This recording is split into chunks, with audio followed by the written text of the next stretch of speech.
Hello friends. तर मागं मी एक व्हिडिओ टाकला होता की कट ऑफ 110च्या वरती जाणार नाही म्हणून. तर त्याच्यानंतर खाली त्याच्या खूप कमेंट्स आल्या, म्हणे हा 120 प्लसच जाणार आहे आणि 115 प्लसच जाणार आहे आणि हा व्ह्यू वाढवण्यासाठी कमी कट ऑफ सांगतोय. त्यासाठी मी आज काही प्रूफ घेऊन आलेलो आहे. म्हणजे जे क्लासवाले आहे किंवा हे टेलिग्रामचे चॅनलवाले आहे, असे फेक स्कोर करून कसं मुलांना इलिमिनेट करण्याचं काम करतात, त्याचा मी आज तुम्हाला प्रूफ देणार आहे. आणि तुम्ही पण युट्यूबला previous year cut off search करू शकता, पण त्याआधी हा व्हिडिओ बघा आणि तुम्हीच ठरवा की आपले मार्क्स किती येत आहे आणि आपल्याला अभ्यास करायचा की या कट ऑफ सांगणाऱ्यांच्या नादी लागायचं. या कट ऑफ सांगणाऱ्यांचं काय असतं की जे हुशार विद्यार्थी असतात ते ऑलरेडी एक्झाम झाली की फेक स्कोर सांगतात. म्हणजे आता एखादा 120 वाला आहे, पण तो सांगताना स्कोर सांगतो 130 135, कारण की त्याला असं मार्केटमध्ये कट ऑफ वाढल्यासारखं असं बाकीच्या मुलांना वाटावं म्हणून त्यांनी असे स्कोर सांगितलेले असतात. आता बघा, या व्हिडिओमध्ये तुम्हाला क्लिअर झालं तर तुम्ही लगेच अभ्यासाला सुरुवात करा आणि या व्हिडिओनंतर तुम्ही कोणताही व्हिडिओ कट ऑफच्या बाबतीत तरी बघू नका, असं माझं सजेशन राहील. कारण की एवढा अभ्यास करून प्रीला एवढे मार्क पाडून तुमचा काहीच फायदा होणार नाही. जर तुमची मेन्स एक्झाम पास झाली नाही किंवा एक मेन्स एक्झाम क्वालिफाय झाली नाही तर तुमचा प्री क्वालिफाय करून काहीही फायदा होत नाही. त्यामुळे आता आपल्याला जेवढा स्कोर आहे 110च्या आसपास, म्हणजे मी सांगितलं मागच्या व्हिडिओमध्ये 109 ते 111 यांच्यामध्ये ज्यांचा स्कोर येतोय किंवा सेकंड आन्सर कीने ज्यांचा स्कोर येणार आहे त्यांनी मेन्सचा अभ्यास करा म्हणजे करा. आणि आता त्याच्याबद्दलचे आपण प्रूफ बघूयात. आता बघा, हे एका टेलिग्राम चॅनलवाल्यांनी टाकलेलं आहे.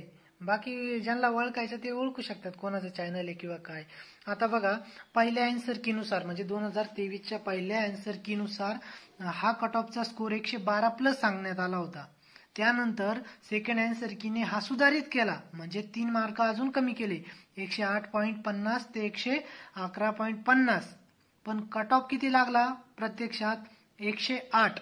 मग आता हा जर कट ऑफ बघितला असता किंवा पहिल्या कीने जो कट ऑफ बघितला असता 112 प्लस, तर मग ज्याचे 108 आहे त्यांनी तर अभ्यास केलाच नसता ना.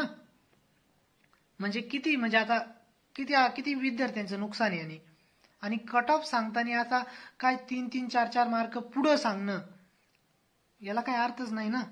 त्याच्यामुळं आता तुम्ही बघा, 108.50 ते 111.50 हा कट ऑफ सांगितला होता, पण कट ऑफ आला किती? याच्या बी लोअर लेवलला आला, म्हणजे 108. ते बी सुधारित केलेला आहे हा कट ऑफ, याच्या आधी जास्त सांगितलेला होता. त्यामुळे आता मार्केटमध्ये सध्या जेवढे कट ऑफ फिरत आहेत त्याच्यावरून तुम्ही ठरवा किती फेक असू शकता. अजून पण पुढे प्रूफ आहे, ते बघूयात.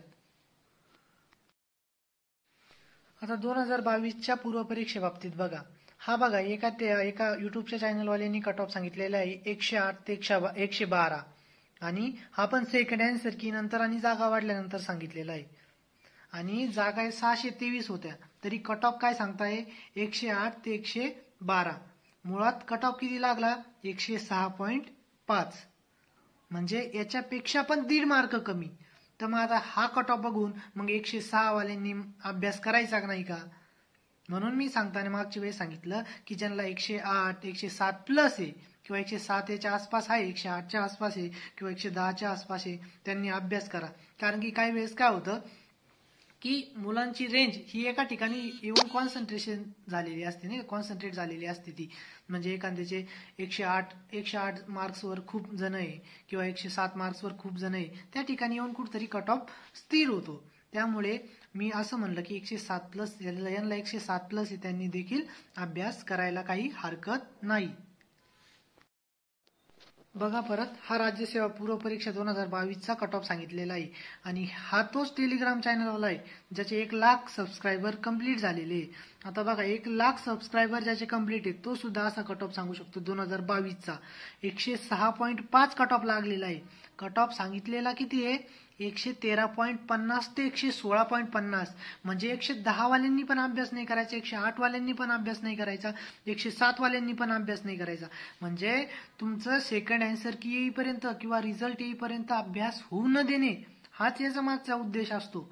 त्यामुळं किती पेपर सोपा असला किंवा काय असला, 2022चा पेपर हा 2024च्या पेपरपेक्षा सोपा होता. 2024चा पेपर हा 2022च्या पेपरपेक्षा अवघड आहे. कोणाला जर खरंच बघायचं असेल तर 2 पेपर घ्या आणि अॅनालायसिस करून बघा. 2022चा पेपर हा इझी होता 2024च्या कम्पॅरेटिव्हली. कारण की 2024 मध्ये इकॉनॉमिक्स आणि करंट्स हे हार्ड होतेच, पण बाकीच्या सब्जेक्टमध्ये इझी असले तरी त्याच्यामध्ये थोडी म्हणजे आपण ट्रॅप टाकलेली होती.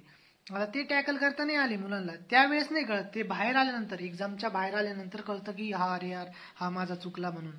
त्यामुळं कट ऑफ एवढा लागत नसतो, कधीच एवढा कट ऑफ लागत नसतो 115 आणि 116. त्यामुळे या कट ऑफच्या नादी लागायचं नाही. जरा ज्यांना आता परत सांगतोय, माझा कट ऑफचं प्रिडिक्शन 109 ते 111 आहे, परंतु तरी 107 प्लस ज्यांना मार्क्स असेल त्यांनी मेन्सचा अभ्यास करायला काही हरकत नाही.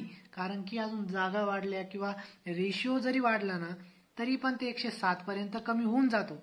त्यामुळं माझं प्रिडिक्शन राहील 109 ते 111, पण 107 प्लस वाल्यांनी अभ्यास करायला काहीही हरकत नाही. याच्यानंतर कुठलाही कट ऑफचा व्हिडिओ तुम्ही बघू नका आणि हा तुमचा शेवटचा व्हिडिओ ठेवा आणि आतापासून अभ्यासाला लागा. कारण की नंतर पूर्वपरीक्षा पास होऊन देखील काही फायदा होणार नाही. आणि जर असा कट ऑफ नाही आला तर तुम्ही माझं चॅनल अनसबस्क्राईब करू शकता.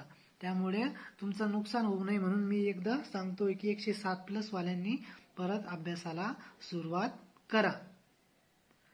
Thank you guys. व्हिडिओ आवडल्यास लाईक करा, चॅनलला सबस्क्राईब करा.